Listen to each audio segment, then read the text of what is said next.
Juliet Yelverton, welcome to Source. Now, your work is around trauma healing. Tell us a bit about your own journey as a healer that led you to specialise in that. Yes, I became a trauma healer because I've experienced an enormous amount of trauma in my life, personally, both as a child. I had a lot of abusive, not really abusive, but neglect as a child because of being a post-war child in a broken home. And that led me to have difficulties as a teenager and then difficult marriages. My most significant trauma was the loss of 2 babies after birth and a suicide in my family. And then I had 3 car accidents, so I've experienced practically every kind of trauma that one would wish to go through, which led me on then to find some kind of way of healing myself. And I began to train in craniosacral therapy, and from there I learned about prenatal trauma and began to specialise in prenatal trauma resolution. And I ended up doing a 7-year training in this with Carlton Terry. And as a result of that, I understood that actually trauma begins not as adults, but actually right from preconception, even from the stage of being an egg or a sperm, which sounds incredible, but we hold all those memories in our body. And what's significant is that the trauma of those early stages has a way of repeating itself. So what was significant at those points, if we had a difficult conception, is that later on in life the difficulties that we experienced energetically around conception might be repeated in our life. So it's quite fascinating how trauma just keeps repeating itself until we become conscious of it. So someone might have a trauma that needs healing and actually be unaware of it and totally unaware that they are experiencing problems because of this earlier experience. Absolutely. Most people have trauma in their systems, and that really significantly limits and shuts each one of us down because, first of all, almost everyone has trauma, irrespective of whether you have a memory of a bad accident or an abusive relationship. And if we are suffering from symptoms such as anxiety, depression, a tendency to jump into anger, any kind of addictive behaviour, a whole range of symptoms, insomnia, practically every symptom that you can think of, which is like an effect of the nervous system being out of balance, it's likely that that can be traced back to actually there have been an event in your life that caused you to become traumatised.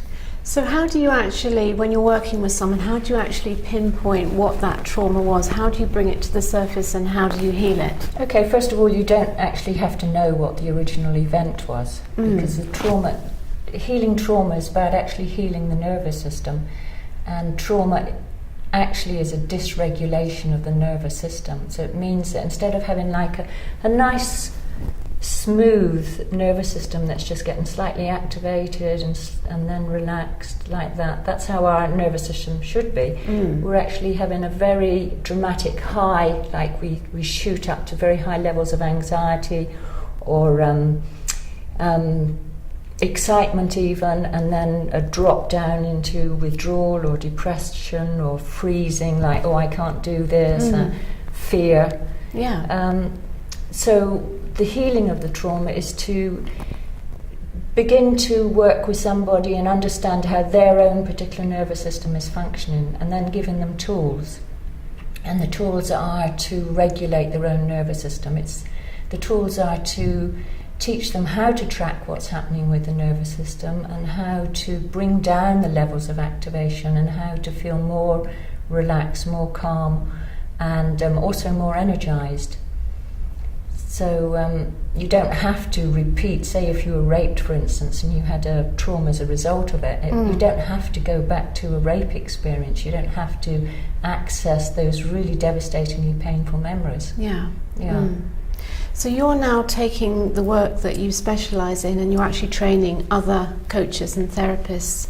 Tell me a bit about that training that you're doing for others. Okay. Well, since I know that trauma is actually relatively simple to heal, and since I know that most people on the planet are suffering from it, and that the trauma is the root cause of poverty, war, famine, and many other conditions that are besetting the planet at this moment, causing huge distress, I'm committed to teaching not only therapists but caregivers and medical practitioners, anybody that's involved with working with other people, giving them the basic skills of how to work with people when they're traumatised. And the training that I'm doing actually begins, this one begins in October, and it's an introduction to trauma resolution skills for the people on the training to heal their own trauma, because you can only work with other people as much as you've healed yourself.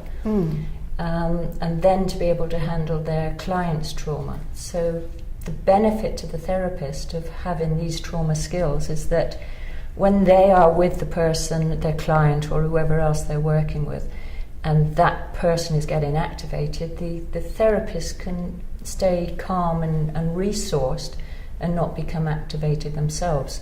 So which means that they're creating a much safer environment for their client than to be able to relax and to regulate their own nervous system. So the therapist is doing two things. One, they're creating safety for their client, and two, they're modelling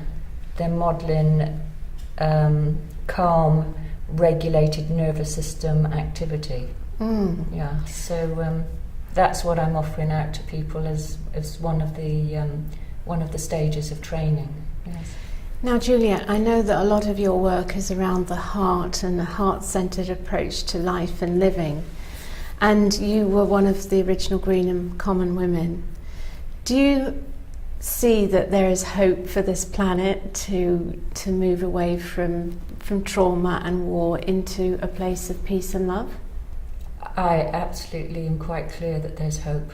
I'm really touched, actually, Rachel, that you should remember that, but I'm totally sure that there's hope. And I think it's not only hopeful, but that it's the natural course of evolution, that we are indeed moving in that direction. And I'm so inspired by what's happening on the planet. I'm so inspired by what you're doing personally. I know that you've made a huge commitment to bringing change to the planet.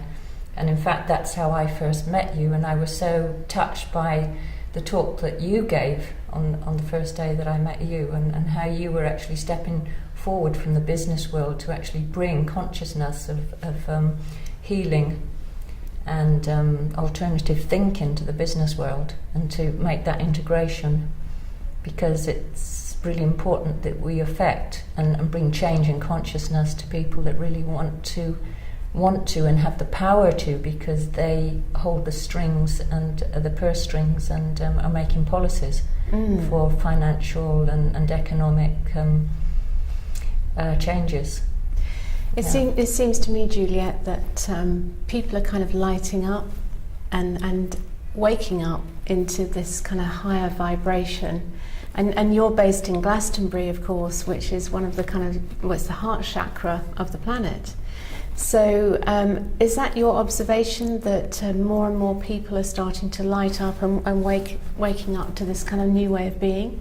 Yes, I think so, and it's quite interesting that I'm in Glastonbury, and it is thought of as the heart chakra, and I come into contact with an enormous amount of people from around the world, both through the work that I do and through Healing Waters Sanctuary and the people that come to me, but the people that turn up in Glastonbury.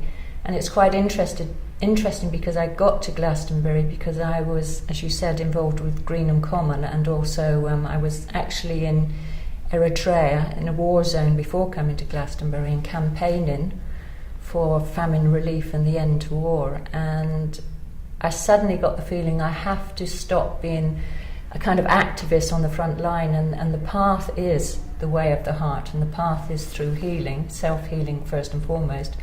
And I have to go to Glastonbury, and that's how I ended up there. And from there, I've been taking much more of an inner path rather than being an activist on the streets. And yes, I've been really, really impressed. Incredible shift during the last 30 years that I've been there. incredible shift on the planet, really, with the amount of people that are very active now, bringing change. Yeah. So thinking about your sole purpose and your vision for your own life, what would you most like to be remembered for? I would most like to be remembered by people for being able to touch their hearts and being able to inspire them to be compassionate towards themselves and others. Juliet Yelverton, thank you very much. Thank you. Thank you, Rachel.